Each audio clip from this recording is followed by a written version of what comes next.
Hi everybody, welcome to Ask Jenny Kae. Thanks for joining me. This is your chance to ask your quilting questions and I will answer them. So our topic today is best beginner books. I'm going to talk about what to look for and what I look for in beginner books and share with you a few of my favorite ones. So if you want to know more about me, you can check out my webpage, my website, jennykaequilts.com, and I also give a free quilt pattern for anybody who signs up for my newsletter, so you might want to check that out. Okay, so let's get started. The first thing I look for, and I'm going to show you this book first. The first thing I look for, well, this is the actual book that I use when I teach beginner classes. I teach them locally, and I think that's important to do because you want to keep bringing new people into the flock, right? Getting new quilters all the time. This is the book I use, Quilting, the Basics and Beyond by Jerry Simon. So what you want to look for when you're considering a beginner quilting book is, here we go, we'll start with the beginning here. Good visuals. And what I mean by that is that you can see it clearly. Quilters and wannabe quilters are very visual. We want to look and learn what we need to know. So this book provides lots of opportunities to do that. See very clear diagrams, very clear photos and words. That's one thing you want to look for. And I'm going to mention here a note about fabrics, because sometimes this happens when you contract to do a book and let me get to the right page here. When you contract to do a book, you may get fabric companies that will either donate or in kind or something like that, and you're obligated to use different fabrics in the book that you might not necessarily choose, and they might not go together. So you may find some strange combinations, like this one. I am not a fan of the colors in this quilt here. To me, it looks like ketchup and mustard are beaten up on the pickle relish. I don't know what's going on here, but it's not a fabric choice that I would make. But that's all right. You're free to be inspired by this design, and this is what I use in the very, very beginner class that I do. This is the quilt I use.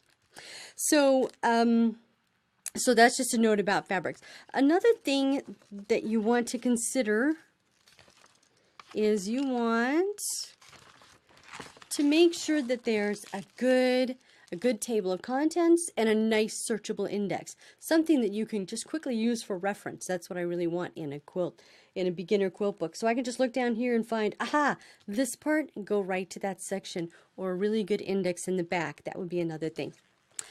You also want something that is going to define your terms, and that's going to make it very clear what things are. So any questions that you have, oh, that's what they mean by that, or that's what they mean by the other part. Got it.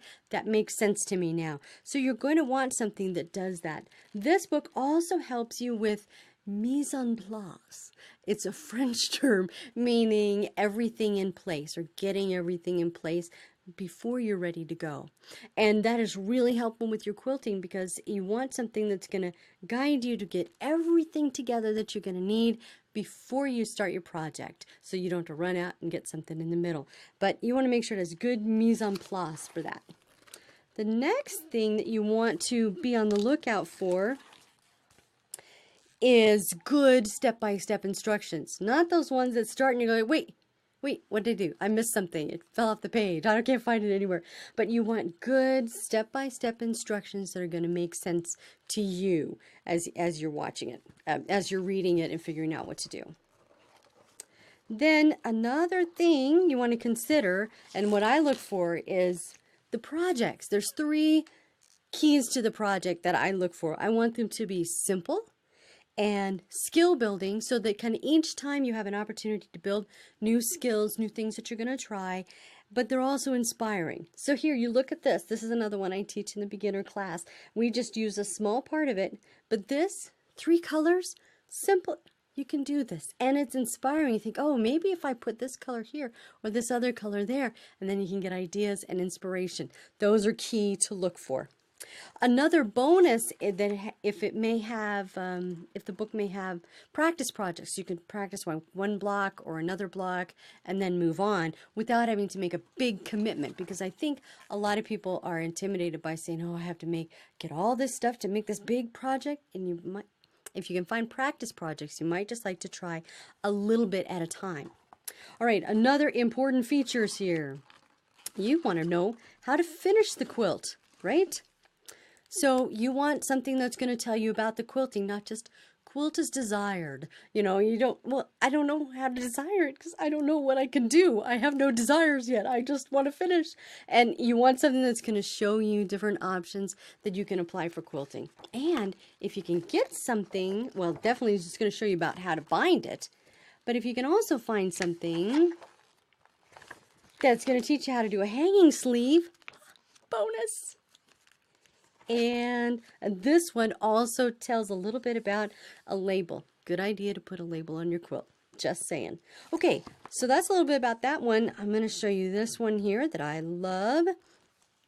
Quilts, Quilts, Quilts. This is the second edition. There's now 3 out there. I just don't happen to have the 3rd one. This book is a wonderful beginner book. It's another kind of look and learn to figure it out. If you notice here, they have great diagrams, very clear, very standard. So like if you pick up a magazine, it's going to be the same kind of method of putting things together. So very standard at putting things together, clear, good visuals in quilts. Quilts. They have a section that's on drafting. If you're so inclined to draft your own blocks, you can certainly do that. That's not my inclination, but you go ahead and go for it. And they also offer sampler projects, like I was talking about before. So you can just try one block to give a try at that one. And then they also have a sampler in the back. Oh, there we go. We've got a different sampler project you can make using all the practice blocks that you put together, so you could still put them to good use. They also have an excellent glossary and index in the back that's really easy to find stuff and find everything you need. So quilts, quilts, quilts. And I'll just say too, the people that have made both of these quilts have what I call quilt cred. You can see their work. They've been doing it for a long time and they know what they're doing. They're not just, you know, just showing up for the very first time with a published book. All right, this book was my go-to for several years. I don't believe it's in print anymore, but you can probably pick up a copy on Amazon. It's the Quilter's Ultimate Visual Guide, A to Z. And I liked that because I could look up, okay, how do you find basting? How do you find half square triangles? How do you do this? How do you do that? And you could find it all alphabetically. So I really liked that. It is great for reference. There's a good that talks about different pins, but it's not just for reference. It's what I would again call a look and learn. You can look at it and you can learn what you need to know. So it has really good visuals there. It also has tips. I love this because there's several contributors to this.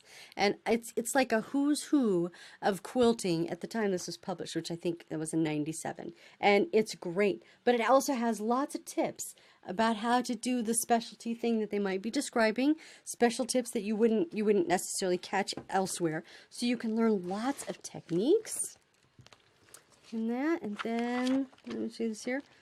Also, very good visuals that you can look at and charts and diagrams. I'm telling you, this is just a go-to place. And the selection of authors, contributors here in the back is just, I mean, I've got like 3 pages of them. It's just epic, all these quilters that are listed here in the back. So if you can get your hands on this book, great, you know, grab a hold of it and make that your own. And I know that you can find a lot of stuff online. Here I am online on YouTube, those kinds of things. But sometimes you just want a book to hold in your hand, a reference to check real quick. These would all be great choices to make your own as a beginning quilter. Well, that's it for today. That's it for this subject. Next time, I'm going to talk about lights. What are different lighting options for your machine and for your sewing room, and show you some things that I found at Market to help you with lighting. Thanks again for joining me. I really appreciate the views, the likes, the comments. If you have any, share them below, and the shares. So I'll catch you next time.